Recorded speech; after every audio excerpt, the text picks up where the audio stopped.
Hello, my name is Jeff Hoot. I founded the Quadruped. We started it back in roughly April of 1996. Basically, the Quadruped started when we had a local Frisbee dog club in Jacksonville, Florida. And in 1995, we got the Jacksonville Jaguars. We wanted to do the halftime show. We left it up to the president of our local dog club to make that happen. And unfortunately, it didn't happen. It was a very tough thing to get them to even respond.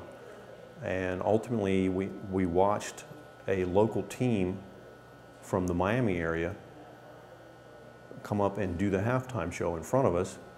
And I actually got one of the Frisbees from him because when he was done, I yelled out his name because it was somebody that I competed against doing freestyle events. And he threw me one of the discs that they used for that halftime show, which I still have. The rim was snapped in 3 places. The dog was incredible. And ultimately, I went home and thought about what I had seen, noticing that the freestyle moves that we do in competition didn't really get much of a reaction from the crowd. It was mostly the longer throws that got a reaction, regardless of whether it was a catch or not, which really stuck out in my mind.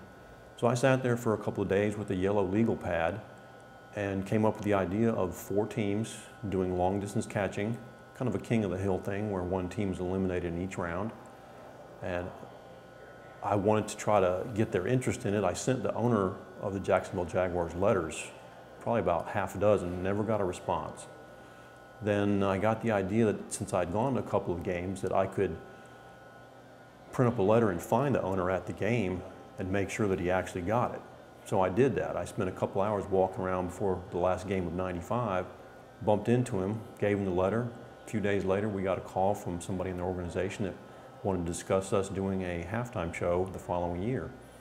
We did a tryout for them in '96 during their NFL draft day, where we came into the stadium with the fans and we did a one-heat performance and let them know that we had enough talent, the ability to actually do this halftime show. They liked what they saw and they signed us up, and we did the first preseason game of 1996 against the New York Giants. It was a lot of fun. I had no interest in doing anything other than shows, performances for sporting events. And it takes some talented people to come together to do a sporting halftime show. You can't just have anybody. You're going to embarrass yourself if you just have anybody. And I got a core of 4 people that got together, and of course there was a lot more people than the ones that were doing these shows with me. And ultimately, somebody suggested to me that, you could take this and turn it into an open competition. At first, I had absolutely no interest in it, but because I competed in freestyle events with my dog, had a couple of competitions where we felt like we weren't judged fairly, and a little bit of politics kind of got into the mix, so to speak. And as time went by, the more I thought about it, instead of worrying about that darn Russian judge, giving you a bad score, I thought of having the quadruped competition where you either beat the catch or you don't.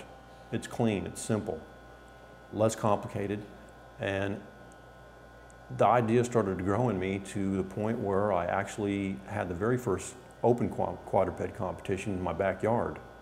I believe that was '96, somewhere in '96, and we had the next one down the road from where I lived at. I think we had 8 competitors at the first one. I can't remember how many were at the second one. That's how we started, and it's just kind of snowballed from there. Each year it gets a little bigger, a little different, and it just keeps evolving year after year. It's to the point now where it's spread across the Atlantic Ocean to Europe, which to me is amazing. I never thought a halftime show for a sporting event would turn into a competition that spread around the world. I'm really proud of those people over there in Europe. They've really taken hold of it, and they're almost outdoing me, what I'm doing over here in the United States. Some good stuff.